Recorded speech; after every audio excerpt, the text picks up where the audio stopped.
नियमित तौर पे इंटरनेट चलाने वाले जानते हैं कि वहां सिर्फ अच्छी चीजें नहीं होती, कभी कभी तो ऐसी विचित्र चीजें आपको देखने को मिलती हैं जिन्हें समझना या समझाना लगभग नामुमकिन होता है। पेश हैं इंटरनेट के कुछ सबसे पेचीदा रहस्य जो आपको सोचने पर मजबूर कर देंगे।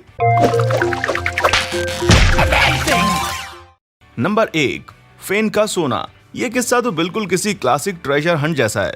बस फर्क इतना है कि कोई भी इस खोज को जिंदा रहते पूरी नहीं कर पाया और ना ही शायद कभी कर पाए। किस्से की शुरुआत होती है 87 वर्षीय करोड़पति फॉरेस्ट फेन से। फेन ने अपनी दौलत नेटिव या मूल अमेरिकी कलाकृतियों को इकट्ठा करके बनाई थी, जैसे कि वे मूल अमेरिकी जीते जागते इंसान ना होकर किसी प्राचीन सभ्यता के अवशेष हों। 1988 में 58 वर्षीय फेन को पता चला कि उन्हें किडनी का कैंसर है और वे 3 साल से ज्यादा नहीं जिएंगे। सो उन्होंने मुर्गी के अंडों के आकार वाले सोने के टुकड़ों समेत कुल $1 मिलियन कीमत वाले अपने कलेक्शन को किसी म्यूजियम में दान देने के बजाय एक पीतल के बक्से में रखकर खजाने की तरह जमीन में कहीं गाड़ने की सोची।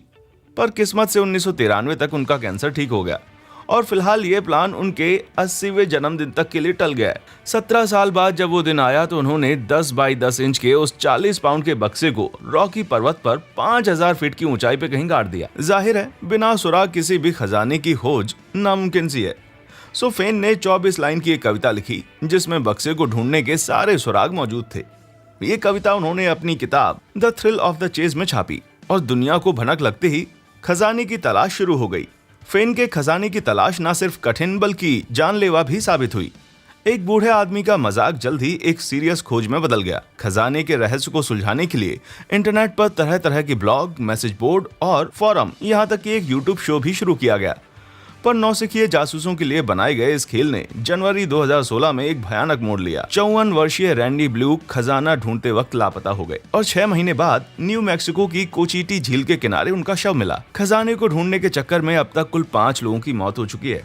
इसके बाद भी फेन खजाने का पता बताने को तैयार नहीं है। न्यू मैक्सिको के पुलिस चीफ ने भी इस खोज का अंत करने के लिए उनसे खूब सिफारिशें की, पर कोई फायदा नहीं हुआ। फेन का कीमती खजाना आज भी बियाबान पहाड़ियों में कहीं दबा हुआ है। फेन दावा करते हैं कि कुछ लोग तो खजाने के 200 फीट से भी ज्यादा नजदीक आ गए थे, पर आज तक कोई भी उसे साक्षात देख नहीं पाया। असल में इस बात का कोई सबूत नहीं है कि 80 साल के उस बूढ़े ने पीठ पर भारी बक्सा लादकर पहाड़ पे चढ़ाई की, फिर भी हर नई मौत के साथ दाव बढ़ता जा रहा है। मेरे हिसाब से तो फेन की कहानी मनगढ़ंत है, पर लोग कहाँ सुनने वाले हैं। जीडिस एंड द लैंड ऑफ टा। कुछ देर के लिए दुखद मौतों से हटकर एक सिंपल से रहस्य की बात करते हैं। जीडिस एंड द लैंड ऑफ टा ये कहानी शुरू होती है 21 जून 2017 को, जब कॉमेडियन नेट फर्नाल्ट ने ट्विटर पर ये फोटो डाली। नेट पुरानी पिन्स इकट्ठा करने की शौकीन है, पर इस वाली ने उनका ध्यान खींचा। ये कैरेक्टर कुछ खास लुक या पहचान वाला ना होकर भी जाना पहचाना सा लग रहा था।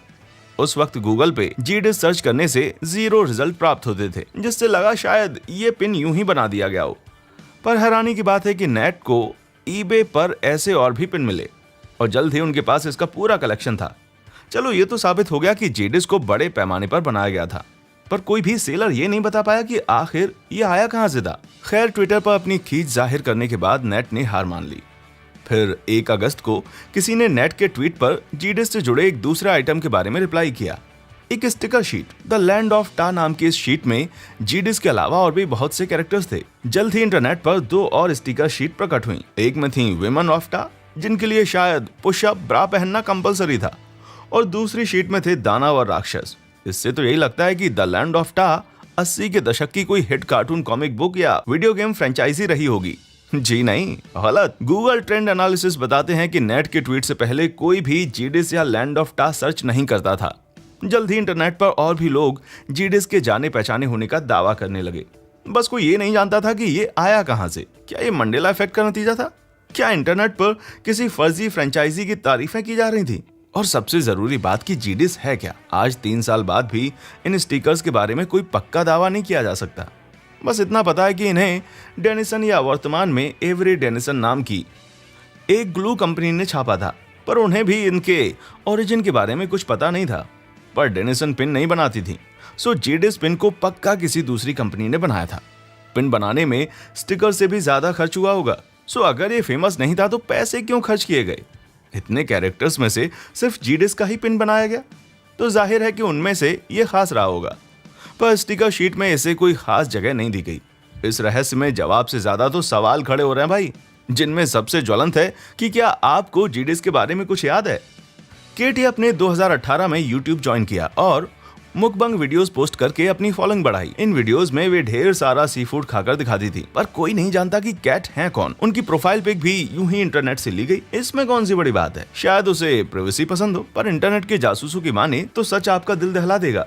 कैट की पहचान पे सवाल खड़े होने से पहले उनके वीडियो पर भी उंगलियां उठी, जैसे कि वो कभी बात नहीं करती और वीडियो में सिर्फ उनके चबाने की ही आवाज आती है। कैट अपना पूरा चेहरा ना दिखाकर हर वीडियो में आई मास्क पहनती हैं। सिर्फ इतना ही नहीं, 21 जून 2019 को उन्होंने एक वीडियो डाला जिसमें उनके हाथों और होठों पर चोट के निशान थे। उससे पहले की वीडियोस में ये चोटें कहीं नजर नहीं आ रही थी। उस वीडियो में वे अचानक से बाउल की कगर को टैप करने लगी। लोगों ने कहा कि वे मोर्स कोड के जरिए मदद मांग रही थी। इससे एक ही नतीजा निकल रहा था कि किसी ने कैट को बंधक बना रखा था और जबरदस्ती भूखा रखने के बाद व्यूज के लिए उन्हें ढेर सारा खाना खाने के लिए मजबूर करता था। थ्योरी भले ही थोड़ी सी अजीब लगे, पर कैट की चिंता करने वाले लोगों द्वारा इकट्ठे किए गए सुराग उसी तरफ इशारा करते थे। कैट की वीडियोस फेमस होने लगी और नेट पर सेव केट या हैशटैग भी चला। हजारों इंटरनेट जासूसों ने इस मुद्दे पे अपनी राय दी। वीडियो में कैट अकेली दिखती थी, पर लोगों का मानना था कि कमरे में कोई और भी होता था। एक वीडियो में जब वो कुछ ज्यादा ही तेजी से खाने लगी तो मेज झटके से हिली, जैसे किसी ने लात मार दी हो। कुछ लोगों ने तो वीडियोस में खाओ, जल्दी करो और तेज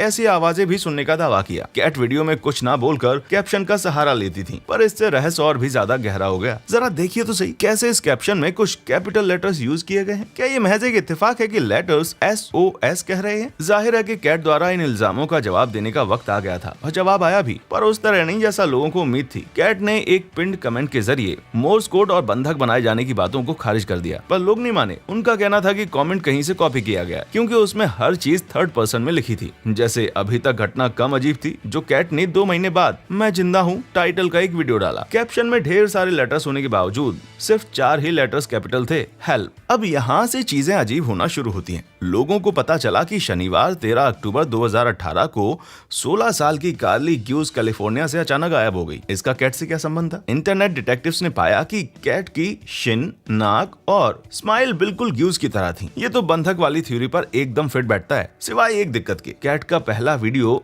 ग्यूज के गायब होने से 6 महीने पहले अपलोड हुआ था। 10 नवंबर 2019 को कैट का आखिरी वीडियो आया जिसमें खाते वक्त उनका एक दांत टूट जाता है, फिर भी वो खाना जारी रखती हैं जैसे कुछ हुआ ही ना हो और ना ही जरा भी खून निकलता है। लोगों ने निष्कर्ष निकाला कि वे ब्लूमिया की शिकार हैं और लगातार उल्टी करने की वजह से उनके दांत सड़ रहे थे। वीडियो के अंत के कैप्शन में उन्होंने कहा, इस निवाले को खाने के बाद मैं चैन से मर सकती हूँ, और उसके बाद वे यूट्यूब से हमेशा के लिए गायब हो गयी। आप क्या कहते हैं? क्या लोग यूं ही परेशान हो रहे थे या कैट को सचमुच कैद में रखा गया था? Web driver torso. अब बात करते हैं एक ऐसे ही दूसरे रहस्यमय यूट्यूब चैनल की जिसने व्यूअर्स को हैरान परेशान करके रख दिया। चैनल का नाम भले ही भयानक लगे, पर इसका कंटेंट बड़ा सिंपल है। सफेद बैकग्राउंड पे नीले और लाल ब्लॉक्स और बीच बीच में बीप की आवाज। ये चैनल 2013 में शुरू हुआ और जल्द ही इस पर ऐसे 80,000 से ज्यादा वीडियो इकट्ठा हो गए। अजीब बात यह थी कि वीडियो बहुत जल्दी अपलोड हो रहे थे, कभी कभी तो पिछले अपलोड के 20 सेकंड के अंदर। ज्यादातर वीडियोस लगभग 11 सेकंड्स के थे। वह पूरे 25 मिनट की बकवास का ये वीडियो मेरा फेवरेट है। इंटरनेट की जनता में खबर फैली तो लोग सवालों के जवाब ढूंढने लगे। इस चैनल के पीछे कौन या क्या है और किसी के पास इतना खाली समय कैसे हो सकता है भाई? लोगों ने एक से बढ़कर एक थ्योरीज बताई, जैसे कि ये एक एड कैंपेन है, ये खुफिया कोडेड मैसेज हैं, या एलियन हमसे संपर्क करने की कोशिश कर रहे हैं। पर सच इतना सिंपल है कि आप सोच भी नहीं सकते। चैनल के मालिक की तलाश नाकाम रही, पर सॉफ्टवेयर टेस्टर इसोल वर्गस ने वीडियोस को पहचान लिया। वे ऐसी वीडियोस एक ऑटोमेशन कॉन्फ्रेंस में पहले देख चुके थे। ब्रिटिश फर्म YouView ने तेजी से वीडियो अपलोड करने का तरीका दिखाने के लिए इन्हें अपलोड किया था। पर कहानी में एक ट्विस्ट है, वेब ड्राइवर का YouView से कोई संबंध नहीं था। इंटरनेट पर जैसे जैसे बात फैलने लगी, लोगों को इन वीडियोस में और भी अजीब बातें नजर आने लगी, जैसे एकदम अलग से दिखता है ये आईफल टावर। फिर एक ऐसा सुराग मिला जिससे लोगों को यकीन हो गया कि बात और भी गहरी है। TMPRKRL85 टाइटल वाले वीडियो को देखकर कोई भी पहचान जाए कि ये तो एक एस्टली का डांस है। वेब ड्राइवर ने तो पूरे इंटरनेट को पोपट बना दिया भाई, सीधे सीधे चुनौती दे दी। इस पजल को क्रैक करने का क्रेडिट इटालियन ब्लॉगर सोजेटो वेंट्यूनो को जाता है। लंबी खोजबीन के बाद उन्होंने पता लगाया कि ये account YT upload test partner torso नाम के एक नेटवर्क का हिस्सा था। इस नेटवर्क से जुड़े गूगल प्लस अकाउंट के जरिए वेंट्यूनो गूगल एम्प्लॉय मैटी ग्रूबर के फेसबुक पेज तक पहुंचे। आईफिल टावर वाले वीडियो के कमेंट्स में भी मैटी का जिक्र था। बस खेल खत्म। गूगल ने एक स्टेटमेंट जारी करके बताया कि वे यूट्यूब की अपलोड क्वालिटी मॉनिटर करने के लिए इस चैनल को यूज करते हैं। ना कोई एलियन, ना ही CIA का कोई रहस्य, बस गूगल द्वारा किया गया एक मजाक। क्या आप भी इंटरनेट के किसी ऐसे ही रहस्य के बारे में जानते हैं जो कि मुझे भी देखना चाहिए? नीचे कमेंट में हमें जरूर बताएं। हमारा चैनल देखने के लिए आपका बहुत बहुत शुक्रिया।